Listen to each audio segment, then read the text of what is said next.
चलिए, तो आज शो की शुरुआत होने वाली है आपके सवालों के साथ। इनफैक्ट आज हमारा शो का फोकस होगा आपकी लाइफ फाइनेंशियल प्लानिंग पर। मेरे साथ जुड़ चुकी हैं श्वेता रजानी, जो कि हेड म्यूचुअल फंड है आनंद राठी वेल्थ से। श्वेता, हाय, गुड इवनिंग, बहुत बहुत स्वागत है आपका। और दर्शकों का सवाल भी आना शुरू हो चुका है। क्या फ़ोन लाइन पर हमारे साथ कोई दर्शक है इस वक्त? अमित। अमित, हाय, गुड इवनिंग, कहाँ से बोल रहे हैं आप? चलिए, वापस इनसे संपर्क करने की कोशिश की जाएगी, लेकिन श्वेता, आई थिंक आपके पास डिटेल्स हैं, मैं पढ़ देती हूँ। 53 साल की इनकी उम्र है और 30,000 रुपये इन्होंने जो है इन्वेस्ट, माफ़ कीजिएगा, इन्होंने, हाँ, 30,000 इन्वेस्ट करके रखा हुआ है। और पिछले 3 साल में HDFC स्मॉल कैप बता रहे हैं, HDFC large cap, Nippon small cap, ICICI का मल्टी कैप भी इनके पास, फ्लेक्सी कैप है ICICI का। 7 साल का गोल है और इसमें 2 करोड़ इनको जो है इकट्ठा करने हैं। फ़ोन लाइन पर मेरे साथ हों तो हम इनसे कुछ और ख़ास बातचीत कर सकें, और भी कुछ डिटेल्स जो मुझे लगता है कि ज़रूरी होंगी पोर्टफोलियो में इसको और आगे बढ़ाने में, इनफैक्ट कंसोलिडेट करने में। श्वेता, निवेश तो बढ़ाने की ज़रूरत है, इस बात में कोई शक नहीं है, लेकिन मेरे ख्याल से इनका पोर्टफोलियो इतना अग्रेसिव होना आप इनको रेकमेंड करेंगी? एक बार फ़ोन लाइन पर जुड़ जाए तो मुझे बताइएगा PCR। श्वेता। जी कविता जी। सो अमित के पोर्टफोलियो में, हाँ, जैसे आपने कहा कि अगर इन्हें अपने लक्ष्य तक पहुंचना है, 2 करोड़ का इनका लक्ष्य है, तो ये अमाउंट की एसआईपी जो आज ये कर रहे हैं वो इनफ नहीं होगी। तो अमित, सबसे पहले अगर 2 करोड़ के लक्ष्य तक पहुंचना है तो या तो आप एसआईपी को आज 30,000 की जगह 40,000 कर लें और उसके बाद भी उसे 10% तक स्टेप अप करें हर साल, या तो अगर आप वो नहीं कर सकते हैं तो 25% से अपनी एसआईपी को हर साल स्टेप अप करें, तब जाके आप करीबन अपने लक्ष्य तक पहुंच जाएंगे। लंबा समय है आपके पास, तो कंपाउंडिंग का बेनिफिट आपको उस हिसाब से जरूर मिलेगा। पोर्टफोलियो पर भी मैं आती हूँ। जैसे कविता कह रहे थे कि अग्रेसिव पोर्टफोलियो है, हाँ, यहाँ पे डाइवर्सिफिकेशन की जरूरत है पोर्टफोलियो में। देखिए, 2 चीजें हैं। आज के दिन पर आपका जो स्मॉल कैप का एलोकेशन है वो 42% की स्मॉल कैप है और आपके पास करीबन 20% की मिड कैप है पोर्टफोलियो में। तो करीबन करीबन 2/3 आपका portfolio mid small cap oriented है। इसे आपको रिड्यूस करके करीबन 40-45% का मिड स्मॉल पे ले आना है। दूसरी कॉन्सेंट्रेटेड रिस्क जो आपने ली है, 40% आपका एलोकेशन जा रहा है एक सिंगल एएमसी में, आईसीआईसीआई, तो इसे भी स्प्रेड आउट करने की जरूरत है। 20 से 25% से ज्यादा एक एएमसी में ना डालें। तो मेरी जो रिकमेंडेशन है आपके लिए, मैं आपको लिस्ट डाउन कर देती हूँ। 2 स्कीम्स जहां आप एसआईपी रोकें, एक है आपका आईसीआईसीआई प्रू का फ्लेक्सी कैप फंड, दूसरा है आपका निपॉन का स्मॉल कैप फंड। और इसके जगह पर जो आप एसआईपी शुरू कर सकते हैं पोर्टफोलियो में, ये रहेगी एसबीआई की कॉन्ट्रा, कोटक एमर्जिंग फंड, और एक मैं आपको रेकमेंड कर रही हूँ मोतीलाल का large and mid cap fund. इससे आपकी लार्ज कैप की एलोकेशन थोड़ी सी बढ़ जाएगी, मिड कैप बढ़ जाएगी और स्मॉल कैप की रिड्यूस हो जाएगी। अमित, ये थी मेरी रिकमेंडेशन आपके लिए। तो श्वेता, अगर मैं रिपीट करूं, SBI contra, Kotak emerging equity, और एक और आपने कौन सा कहा? Large and mid cap. उस बार large and mid cap. Clearly इनको अपना लार्ज कैप बढ़ाने की ज़रूरत है। दूसरा, Shweta, I am really not sure कि ये इस रिस्क प्रोफाइल से कंफर्टेबल है या नहीं, और इसीलिए हम चाह रहे थे कि ये हमारे साथ फ़ोन लाइन पर भी जुड़ जाएं। बहरहाल फ़िलहाल जो सलाह मिली है, अमित जी आपको कोशिश कर रहे हैं हम फ़ोन लाइन पर लाने की, लेकिन आपका फ़ोन बिज़ी आ रहा है। अगर आपको सवाल और कुछ पूछना है तो आप अपने सवाल हमें दोबारा भेज सकते हैं। प्रमोद साहब फ़ोन लाइन पर हैं मेरे साथ। हेलो, हाँ, प्रमोद इंगोले बोल रहा हूँ, नागपुर महाराष्ट्र से। कैसे हैं सर? बस मैडम, ठीक हूँ मैडम, बोलिए ना। मैडम, मैंने इसलिए बहुत सवाल बढ़िया किया था। जी जी। मेरे जो है वो हाँ, आपका यानी जो प्रोग्राम देख के ही मैंने वो जो सिलेक्ट किए हुए हैं जो फंड, ओके। और अभी 7 साल में मुझे 2 CR का गोल है मेरा, यानी 7 साल में रिटायरमेंट दो प्लानिंग के करोड़ लिए। 15 साल लिखा है सर आपने, तुम सवाल में 7 साल है कि 15 साल? 7 साल। 7 7। years? और मेरा जो ओके। है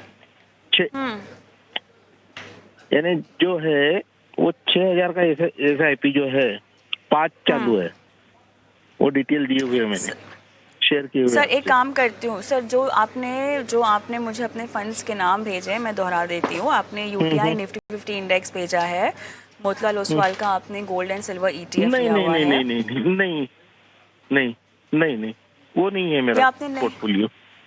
पराग वाले का ये फ्लेक्सी कैप है। नहीं नहीं नहीं नहीं नहीं, वो नहीं। अपने फंड्स बताएंगे आप मुझे? मैंने व्हाट्सअप किए हुए हैं मैम। एक बार फिर दोहरा दीजिए सर। हम एक यहाँ मिनट। क्रॉस चेक करना चाहते हैं। हाँ, क्रॉस चेक हेलो, करना चाहते हैं। आपका नाम क्या बताया आपने? प्रमोद इंगोले, प्रमोद धूमले, ठीक है। दरअसल PRAMODINGOLE, नागपुर, महाराष्ट्र। मेरे ख्याल से 2 प्रमोद के सवाल हैं आज हमारे पास शो में, और श्वेता, मुझे जैसे कन्फ्यूजन हो आपको ना हो, ये प्रमोद धूमल है और इनके जो फंड्स हैं। प्रमोद जी अब आप चेक कीजिएगा। आईसीआईसीआई का मल्टी एसेट है, एक लार्ज एंड मिड कैप है, आईसीआईसीआई का HDFC का फ्लेक्सी कैप है, SBI कॉन्ट्रा है, हाँ, SBI मिड कैप है, निपॉन का मल्टी कैप है और कोटक का स्मॉल कैप है। Is that right? Yes ma'am. एक मिनट, मैंने जो आपको अभी तो मैं कैसा टूर पे हूँ, तो उसकी वजह से मैं। आप देख नहीं पा रहे हैं, मैं आपकी बात बिल्कुल समझ रही हूँ। तो हाँ ये हाँ हाँ ये हाँ याद है फंड्स आपको, यही है ना? हाँ हाँ हाँ, लेकिन कोटक का नहीं है मेरे पास। कोटक का स्मॉल कैप नहीं है आपके पास? नहीं नहीं नहीं नहीं, निप्पॉन का है। निपॉन का मल्टी कैप है? हाँ, नहीं स्मॉल कैप है। ओके। आपकी जो डिटेलिंग आपने हमें यहाँ पर दी हुई है, अभी हाँ, इन्वेस्टमेंट का आपका अमाउंट कितना होगा? 30,000। ओके, और पोर्टफोलियो वैल्यू? हाँ, पोर्टफोलियो 25। वैल्यू? 25। ओके। श्वेता, जी 1 कविता। सेकेंड। हाँ श्वेता, 1 सेकेंड, मैं क्लैरिटी ले लेती हूँ। आपके पास निपॉन का मल्टी कैप नहीं है, स्मॉल कैप है आप कह रहे हैं प्रमोद जी? ओके। हाँ मैं पूछ रही हूँ आपसे। हाँ। ओके, कोटक का स्मॉल कैप नहीं है आपके पास? नहीं। मैं आपके फंड्स के नाम वापस दोहरा रही हूँ। मैं बहुत ज़्यादा समय इस सवाल में अब नहीं दे सकती हूँ प्रमोद जी, आप ध्यान से सुनिएगा। जो आपने हमें सवाल दिया है, आपका 23 साल में 5 करोड़ का टारगेट है। फिलहाल इन्वेस्टमेंट अमाउंट जो आपने वैल्यूएशन के लिहाज से मुझे दे रखी है जानकारी, वो 13 लाख रुपए है। आईसीआईसीआई का मल्टी एसेट, आईसीआईसीआई का large and mid cap, HDFC flexi नहीं cap, madam, SBI contra. Madam नहीं, गलत जा रहे हैं जी, आप। HDFC का स्मॉल है। चलिए ठीक है, एक काम करते हैं प्रमोद जी, आपसे मैं गुजारिश करूंगी, PCR just connect me to Shweta please. Pramod ji, अपना सवाल आप मुझे वापस से भेजिएगा, बिकॉज मेरे पास जो फंड्स की डिटेल्स हैं फिलहाल वो आपकी दी हुई डिटेल से मैच नहीं हो रही हैं, और इसी मिसमैच की वजह से जो क्लैरिटी आपको चाहिए शायद वो जवाब में आपको ना मिल पाए। अभी भी आप फ़ोन लाइन पर हमारे साथ रहकर हमारी प्रोड्यूसर से बात कर सकते हैं और उनको सवाल आप बता सकते हैं जो सही तरीके से। मैं आपका सवाल शो में अभी ही शामिल कर दूंगी। इन द मीन टाइम, जो प्रमोद जी का सवाल मैंने पहले लिया था श्वेता, उन्हीं का सवाल हम लेते हैं, और ये भी नागपुर से हैं। इनकी उम्र 38 साल की है। यूटीआई निफ्टी 50 इंडेक्स इनके पास है, ETF है गोल्ड और सिल्वर का, मोतीलाल ओसवाल, पराग पारेख का फ्लेक्सी कैप है, SBI का गोल्ड फंड है, आईसीआईसीआई प्रू का डेट एंड इक्विटी भी है इनके पास, और इनका टारगेट है 15 साल में 2 करोड़। जी। तो इन प्रमोद के लिए सबसे पहले तो अगर 2 करोड़ के लक्ष्य पे पहुंचना है प्रमोद जी, आपको 10% से अपनी SIP को स्टेप अप करना होगा। अगर आप 10% से अपनी SIP को स्टेप अप नहीं कर पाते हैं तो आप करीबन 2 करोड़ की जगह पर 1.25 करोड़ के आसपास के लक्ष्य पर पहुंचेंगे। तो स्टेप अप करना बहुत जरूरी है। दूसरा, मैं आपका पोर्टफोलियो देख रही थी। आपके पोर्टफोलियो में अगर यही आपका इक्विटी का एलोकेशन है तो इसमें खाली 55% की इक्विटी है, बाकी इसमें गोल्ड, सिल्वर, कमोडिटी उस हिसाब से, या डेट, क्योंकि मल्टी एसेट फंड्स भी हैं, उन सारी एसेट्स की एलोकेशन बढ़ी हुई है। अब क्योंकि आपके पास 15 साल का समय है, आइडली आप 70 to 75% इक्विटी भी जा सकते हैं, तो उसे एक करेक्ट करने की जरूरत है, तभी आपको कंपाउंडिंग का बेनिफिट मिलेगा। दूसरा, आपके पोर्टफोलियो में मैं देख रही थी यहाँ पर करीबन 35% का गोल्ड सिल्वर का एलोकेशन है। अब 15 साल में इक्विटी की जो रिटर्न देने की संभावना है वो गोल्ड से बहुत ज्यादा है। तो अगर आपको कंजम्पशन की रिक्वायरमेंट नहीं है, अगर आपको फ्यूचर में बच्चों के शादी के लिए ज्वेलरी या ऐसा कुछ नहीं खरीदना, तो 5 से 10% का आप गोल्ड रख सकते हैं, उससे ज्यादा की आपको जरूरत नहीं है। दूसरा, आपके पास एक गोल्ड ईटीएफ है, एक गोल्ड फंड है। गोल्ड ईटीएफ आप चालू रखें, गोल्ड फंड में से आप अपनी इन्वेस्टमेंट निकाल दें, क्योंकि वहां पर जो फंड का खर्चा होता है वो ज्यादा होता है, आपको उस एसबीआई के गोल्ड फंड की जरूरत नहीं है। दूसरा, जैसे मैं कह रही थी, जो मल्टी एसेट फंड्स है आपके पोर्टफोलियो में, जैसे आईसीआईसीआई प्रू का एक इक्विटी एंड डेट स्कीम है, उसकी भी जरूरत नहीं है। आपको इक्विटी पोर्शन आपके पोर्टफोलियो का बढ़ाना है। मैं अज्यूम कर रही हूँ आपके पास डेट एफडी के तौर पे, पीपीएफ के तौर पर और होगा, तो प्योर इक्विटी पोर्टफोलियो के लिए आपको एक मल्टी एसेट फंड की जरूरत नहीं है। तीसरा, एक इंडेक्स फंड है यूटीआई का, उसमें आप एसआईपी रोकें। इसके जगह पर आप क्या ऐड कर सकते हैं, आप एक एसबीआई का large and mid cap fund, Mirae का एक फोकस इक्विटी फंड और एचडीएफसी का एक स्मॉल कैप फंड ऐड कर सकते हैं अपने पोर्टफोलियो में। ऑलराइट, विवेक सिंह है शायद मेरे साथ फोन लाइन पर। विवेक जी नमस्कार। यस मैम, कहाँ से बोल रहे हैं सर आप? बलरामपुर यूपी से बोल रहे हैं मैम। सर आपने जो सवाल भेजा है उसके मुताबिक आप 17,200 रुपये की एसआईपी कर रहे हैं। जी। फंड्स के नाम आपने जो हमें दिए हैं वो खुद पढ़ के बता सकते हैं, हम क्रॉस चेक कर जी। लेते हैं कि सही डिटेल्स हैं या नहीं। जी, SBI contra fund, okay Parag flexi cap, ठीक है। कोटेक मल्टी कैप, एचडीएफसी का इंडेक्स फंड और एचडीएफसी का बीएससी से Sensex, Nippon India small cap, okay Tata का स्मॉल कैप ठीक है। और SBI innovative opportunity and ICICI energy and ma'am, yes. Opportunities. Okay got it. जी। सर थोड़ी सी डिटेल्स की कमी है मेरे पास, आप मुझे बताएंगे कि आपको इसमें अब कितना रुकना है? इसमें मैम जो मेरा टारगेट 20 इयर्स का है। कॉर्पस? जी, corpus 2 Corpus? Crore. Okay, 2 index fund आपने लिए हैं, एचडीएफसी का इंडेक्स और ये बीएससी का सेंसेक्स एचडीएफसी का। जी। कोई खास वजह है इसके पीछे? ये पैसिव फंड से मैम स्टार्ट किया, एसआईपी तो ज्यादा जानकारी थी नहीं उस समय, सेफ्टी के लिए। हाँ, ठीक है। और कितना साल हुआ इन्वेस्टमेंट किए हुए? ये 1.5 इयर्स हो गए मैम, नवंबर 2023 से कर रहे हैं हम। ठीक है। इनोवेटिव अपॉर्चुनिटी और एनर्जी अपॉर्चुनिटीज़ फंड आपको पसंद आ रहे हैं थीम के लिहाज से? जी, क्यों?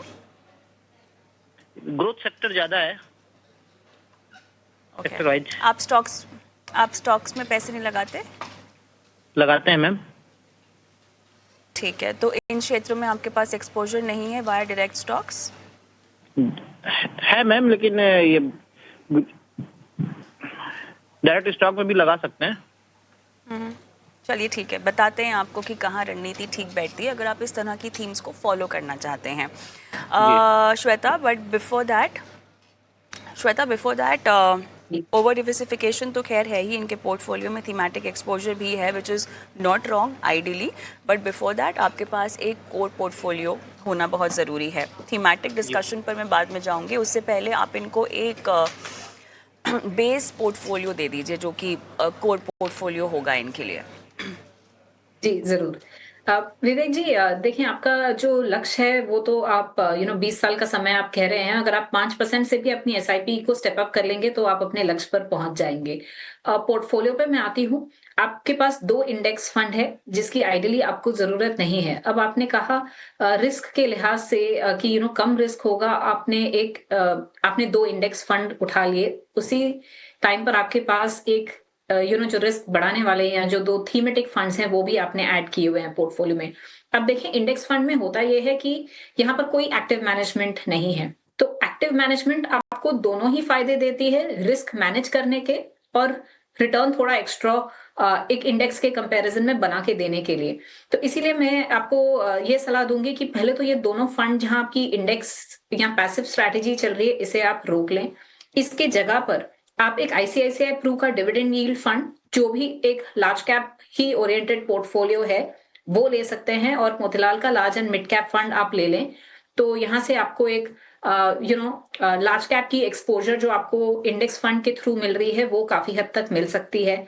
इसके अलावा टाटा का स्मॉल कैप फंड है, उससे बेटर मैं आपको सलाह दूंगी कि आप एक कोटक इमर्जिंग फंड में ऐड कर लें। आपके पास निपॉन का स्मॉल कैप फंड चल रहा है, उसे आप एसआईपी जारी रखें और आदित्य बिरला का मल्टी कैप फंड ऐड करें।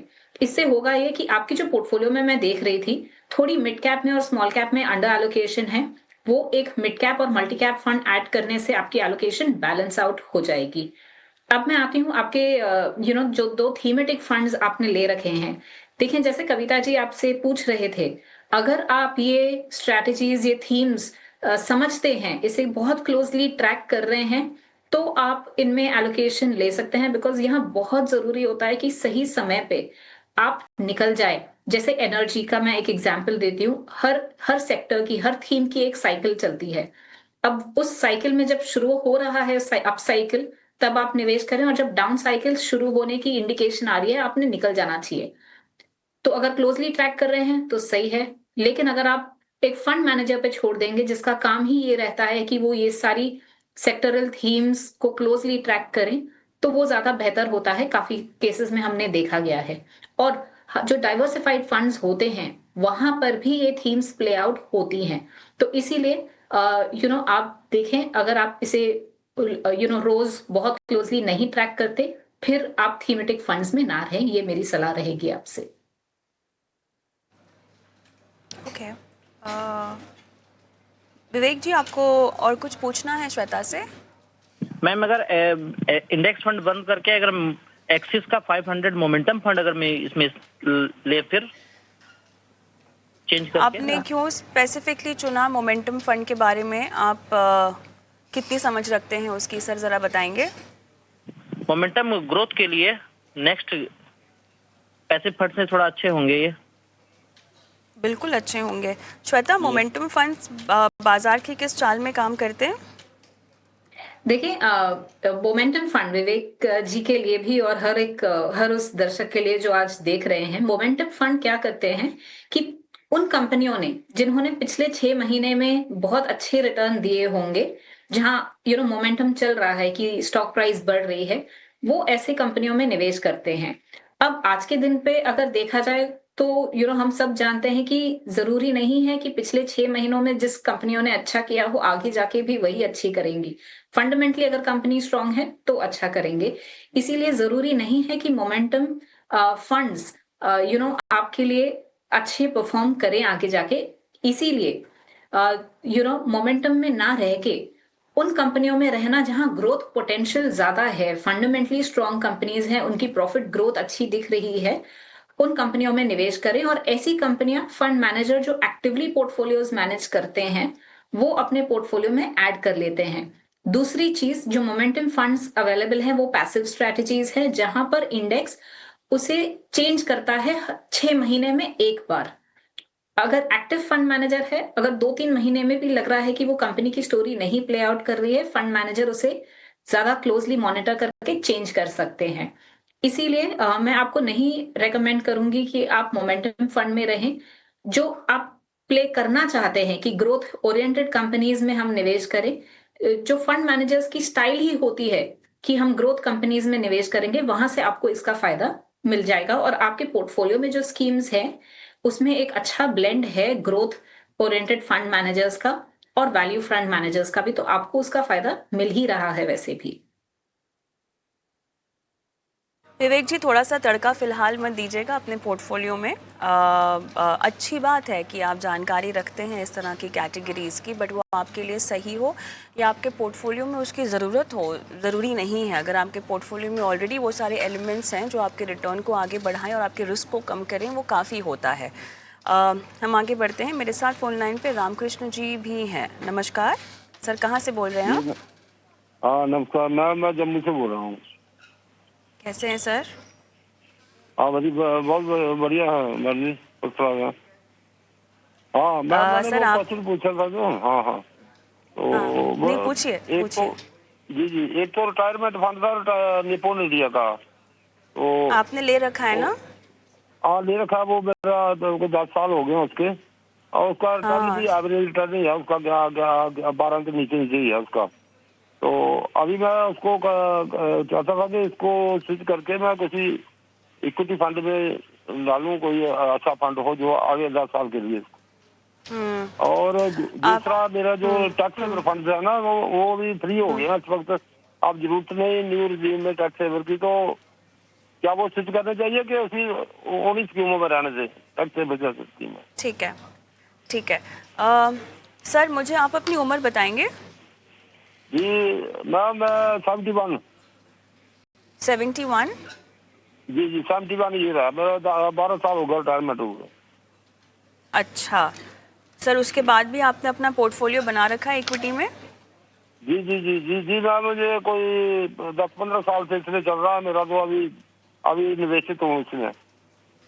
अच्छा सर, फिर तो हमें आपसे सीखना चाहिए, आपको बताना जी मैम। चाहिए हमें कि आपने कैसे अपनी रणनीति बनाई है। आप लगातार म्यूचुअल फंड्स में ही इन्वेस्ट करते हैं? जी मैम, मैं 2007 से इसमें जुड़ा हूँ म्यूचुअल फंड में, तो तब से मैंने जो अपना इन्वेस्टमेंट है इसमें रखी हुई है। अच्छा, तो सिर्फ म्यूचुअल फंड, स्टॉक्स नहीं करते? पैसे की जरूरत है तो निकालते हैं इसी में से और इसी अच्छा। में निवेश करते हैं। हाँ तो आपने जितना भी कुछ कमाया है म्यूचुअल फंड्स के ज़रिए या इक्विटी के ज़रिए, जी। एक नुस्खा अगर आप हमारे दर्शकों को बताना चाहे, एक ब्रह्मास्त्र रणनीति जो आपने अपनाई हो, स्ट्रैटेजी जो आपने अपनाई हो, मेरे ख्याल से डिसिप्लिन और पेशेंस तो आपने रखे ही हैं, वो तो पता चलता है, लेकिन उसके अलावा क्योंकि आपने बाजार की इतनी साइकिल्स देखी हुई है, तो मन में कभी विचार नहीं आया कि कहीं मेरे पैसे डूब न जाएं? संयम कैसे रखा? मैम ऐसे ही रखा है, पैसे तो ऊपर नीचे तो होता रहता है, लेकिन जब बढ़ जाते हैं पैसे, एक साल में रिकवर हो जाता है, तो फिर पता चलता है कि जैसे करते हैं उससे दुगनी रफ्तार में बढ़ जाते हैं बाद में। ठीक है। जी, हाँ। रिटायरमेंट फंड की ज़रूरत, तो अभी आप जो निवेश कर रहे हैं सर, वो किस लक्ष्य के लिए कर रहे हैं, कब तक के लिए कर रहे हैं? क्योंकि भले ही आप equity as an asset class को जानते हैं, उसके जोखिम को समझते हैं, फिर भी मुझे ये जानना है कि आप इसमें और कितना साल रुक सकते हैं इक्विटी में, या आपने बस रखा हुआ है, ये पास इट ऑन पैसा है जो आप? हाँ, कम से कम 10 साल तो रखा मैंने टारगेट, 10 साल से पहले नहीं इसमें से निकलूंगा, 10 साल कम से कम 10 साल तो हैं ही। जी जी जी। ओके। और इस पोर्टफोलियो से आपको आपकी रोज़मर्रा के खर्चों के लिए, हर महीने के खर्च के लिए पैसे नहीं चाहिए? नहीं, इसको खर्चे के लिए पैसे चाहिए होते हैं, जब कोई बड़ा खर्चा पड़ता है तो निकाल भी लेते हैं इसमें से, वो देख के इस वक्त जो और फिर डाल भी देते हैं? निकालने के बाद डालते हैं ना वापस? मैम SIP इसीलिए रखिए ना, SIP साथ साथ चलती रहती है। जी बिल्कुल। ओके श्वेता, आप पूछ रही थी ना जो ब्रह्मास्त्र पूछ रही, तो ब्रह्मास्त्र यही है इसका, SIP से बढ़िया कोई स्कीम नहीं है। चलिए, अच्छा लगा ये जान के, और आपका विश्वास जो आपने SIP में दिखाया। देखिए, अनुशासित तरीके से निवेश करने की सीख है, एक तरीका है SIP, और धन्यवाद आपने अपना अनुभव हमारे दर्शकों के साथ साझा भी किया। श्वेता से बात करना चाहती हूँ मैं, PCR। रामकृष्ण जी ने निप्पॉन इंडिया रिटायरमेंट फंड में पैसे लगाए हुए, और उनके जैसे ऐसे बहुत सारे लोग हैं जो रिटायरमेंट फंड सुनकर पैसे लगाना पसंद करते हैं। विकल्प के तौर पे देखा जाए तो बहुत अच्छा विकल्प हो सकता है, और रिटायरमेंट क्योंकि जुमला उसके साथ जुड़ा हुआ है, नाम जुड़ा हुआ है, तो लोगों को लगता है कि रिटायरमेंट का पैसा मेरा जमा हो रहा है। As a strategy not bad at all. सवाल मेरा यहाँ पर ये है कि फंड मिक्स में आपको ऑफ़र क्या हो रहा है? मैं इनकी होल्डिंग्स भी देख रही थी, और ओवरऑल इक्विटी डेट का ही है, almost complete equity oriented portfolio है। 99.4% इनका इक्विटी एलोकेशन है, और सेक्टर्स में इनके पास फाइनेंशियल्स है, एनर्जी है, capital goods, construction, technology, services. Strategy more of like a flexi cap है, और जो ऑफरिंग दी जा रही है, मेरे ख्याल से अगर आपके पास एक ऑलरेडी प्योर लार्ज कैप होगा या एक प्योर फ्लेक्सी कैप होगा, तो आप इतना उसमें कुछ मिस नहीं करेंगे। मुझे बताइए, एक तो इनको इसमें क्या करना है? अब इतना समय इन्होंने बता दिया है, निकलना भी चाहते हैं, तो क्या निकलने की सलाह आप देंगी? बाकी के पोर्टफोलियो में क्या फंड्स है उसकी डिटेल्स मेरे पास नहीं है। हैविंग सेड दैट, यहाँ से निकले तो कहाँ जाए और 10 साल? जी कविता जी, राम सर आपके पोर्टफोलियो के लिए देखें, पूरा पोर्टफोलियो तो मैं नहीं जानती, लेकिन आप जिस एज प्रोफाइल में हैं, बहुत जरूरी हो जाता है कि आप इक्विटी और डेट दोनों ही रखें अपने पोर्टफोलियो में। और जैसे आपने पोर्टफोलियो बिल्डअप किया है एसआईपी के जरिए, उसी तरह से एक एसडब्ल्यूपी की जो स्ट्रैटेजी रहती है, सिस्टमैटिक विड्रॉल, की आपको जब जैसे पैसे चाहिए हों आप उस फ्रीक्वेंसी से उसे निकालते रहें, तो ये बहुत जरूरी हो जाता है। मैं खासकर इस फंड पे आती हूँ, निपॉन रिटायरमेंट फंड। जैसे कविता जी भी बता रहे थे, पोर्टफोलियो में अगर देखा जाए तो वैसे आपको इक्विटी डेट की एलोकेशन जो आपके एज में होनी चाहिए वो तो यहाँ से नहीं मिल रही है। ये करीबन करीबन एक इक्विटी और लार्ज कैप ओरिएंटेड पोर्टफोलियो ही है। मेरी सलाह रहेगी कि इससे बेटर फंड्स आपको इक्विटी कैटेगरी में मिल जाएंगे, इसीलिए आप यहाँ से निकल जाएं।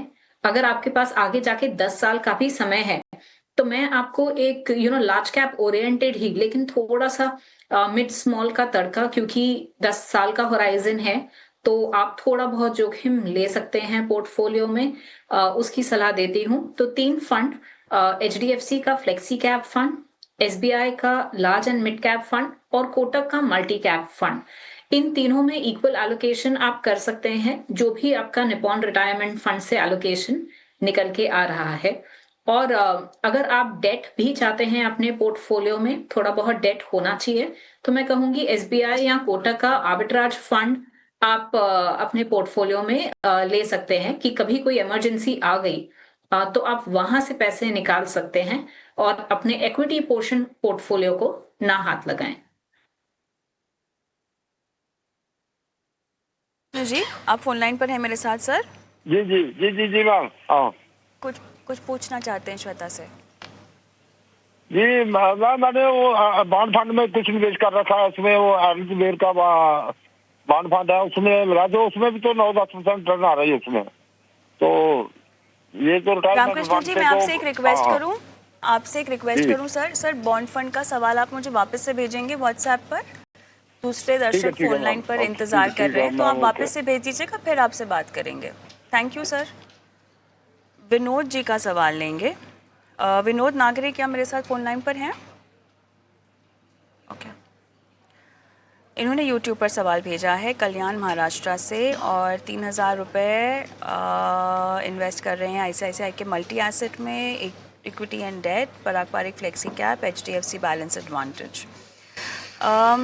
10 साल का टाइम फ्रेम है श्वेता, 1 CR बच्चों की पढ़ाई के लिए, और ये और रिस्क बिल्कुल भी नहीं लेना चाहते, लेकिन इनको रिटर्न बहुत बढ़िया चाहिए। इन्होंने अपने पोर्टफोलियो में लिख दिया है, मार्च 2025 से शुरुआत की अपने इन्वेस्टमेंट की, और सेफ ऑप्शन भी चाहिए इन्वेस्टमेंट में। अगेन गुड रिटर्न्स की रिक्वायरमेंट है उसमें भी। आईसीआईसीआई प्रू बैफ और एचडीएफसी बैफ में से कौन सा बेहतर है, और एसबीआई का मल्टी कैप या पारंपरिक का फ्लेक्सी कैप, इन दोनों में से कौन सा बेहतर है, ये जानना है। चलिए, पोर्टफोलियो पे तो आप बताएंगी, लेकिन साथ ही जो उन्होंने कंपैरिजन मांगा है with in 2 categories, multi cap and flexi cap, इस पर आप इनको क्या सलाह देंगी? जी, विनोद जी, सबसे पहले आपका जो लक्ष्य है, आप जिस अमाउंट पे पहुंचना चाहते हैं, आपकी आज की एसआईपी उसके लिए सफिशिएंट नहीं है। तो 25,000 की आपने एसआईपी मुझे बताई थी आप कर रहे हैं, तो 12,000 की आपने बताई थी, आपको इसे 25,000 पे ले जाना होगा अगर आप अपने लक्ष्य तक पहुंचना चाहते हैं तो, और उसे भी हर साल फिर स्टेप अप करना होगा। अगर आप आज एसआईपी के अमाउंट नहीं बढ़ा सकते हैं तो 30% से अपनी एसआईपी को हर साल स्टेप अप करना, तब जाकर आप अपने लक्ष्य के करीब पहुंचेंगे। दूसरी चीज पोर्टफोलियो पे मैं देख रही थी कि पोर्टफोलियो में एक एएमसी कंसंट्रेशन है, आपके पास 2 आईसीआईसीआई के फंड है, और वहां पर आपका करीबन 50% का एसआईपी जा रहा है। दोनों फंड्स भी जो है वो बहुत सिमिलर है, दोनों ही मल्टी एसेट फंड है उस तरह से, तो आपको दोनों 2 फंड्स की वहां जरूरत नहीं है। आप अपना आईसीआईसीआई का एक्सपोजर रिड्यूस करके उसे 25% पे ले आए। तीसरी चीज, देखें, आपको जिस लक्ष्य पे पहुंचना है और आपके पास 10 साल का समय है, तो उसके लिए आप थोड़ा एक हाई इक्विटी वाला पोर्टफोलियो क्रिएट कर सकते हैं, जो आज के दिन पे आपके पास है। आपके पास आज इक्विटी एलोकेशन कम है पोर्टफोलियो में, 10 साल के समय के लिए मैं कहूंगी आप एनीवेयर बिटवीन 65 to 75% की इक्विटी आसानी से रखते हैं, आपके पोर्टफोलियो का जोखिम उतना नहीं बढ़ेगा।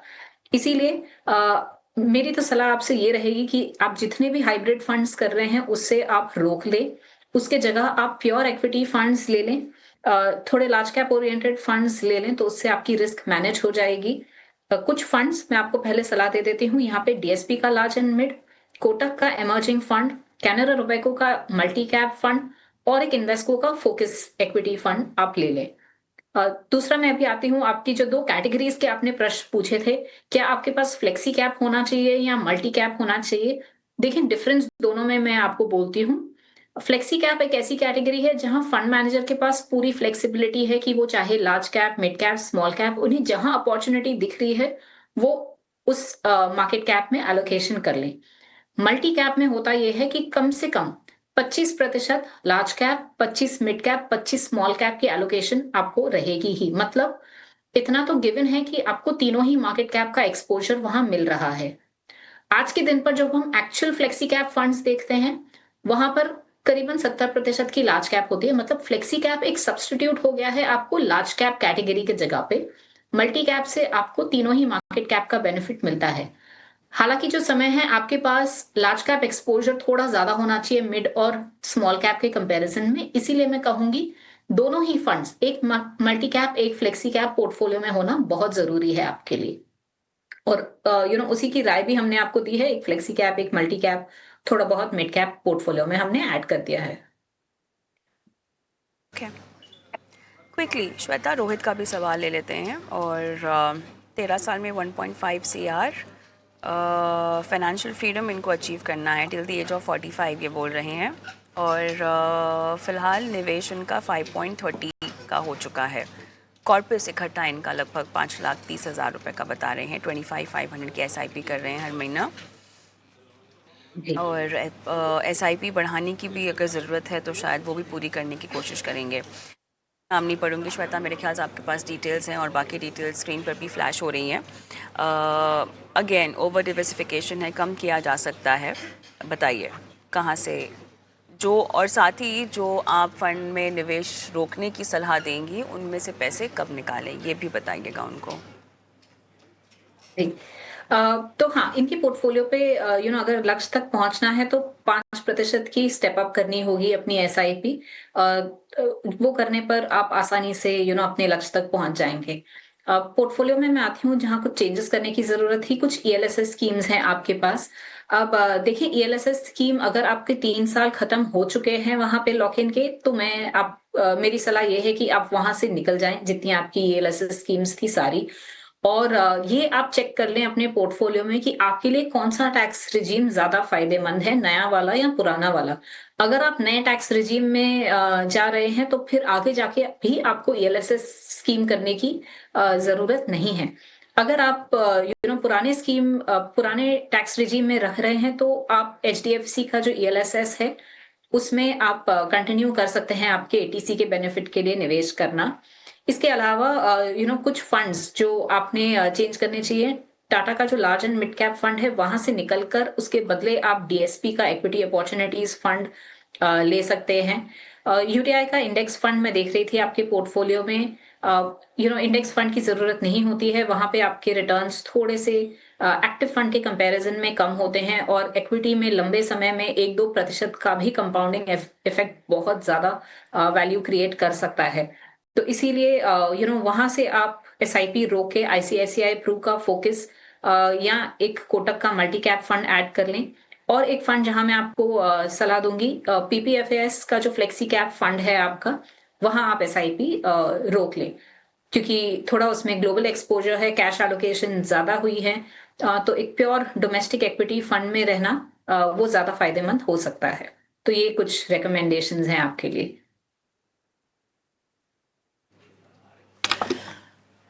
ओके, दिस वाज ये रोहित के सवाल का जवाब हमने दिया और मेरे ख्याल से इसी के साथ श्वेता सवाल जवाब का सिलसिला हम यही समाप्त करते हैं। बहुत बहुत धन्यवाद, आपने समय दिया और तमाम दर्शकों की लाइफ फाइनेंशियल प्लानिंग की।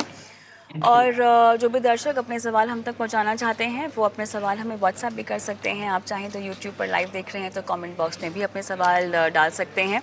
एक ब्रेक लेते हैं, लेकिन ब्रेक के उस पार भी क्योंकि बाजार के दिग्गजों से लगातार हम शो पर बातचीत करते रहते हैं और अब की बार जितना भी उतार चढ़ाव का माहौल है, जो पॉलिटिकल टेंशन आप कह लीजिए या ट्रेड टैरिफ को लेकर अभी जो अनिश्चितता बनी हुई है, इस बीच आपके पोर्टफोलियो में पोजिशनली कहाँ कमाई के मौके हैं या रणनीति में कहाँ बदलाव की ज़रूरत है, इस पर बातचीत होगी आशीष सुमैया से ब्रेक के बाद।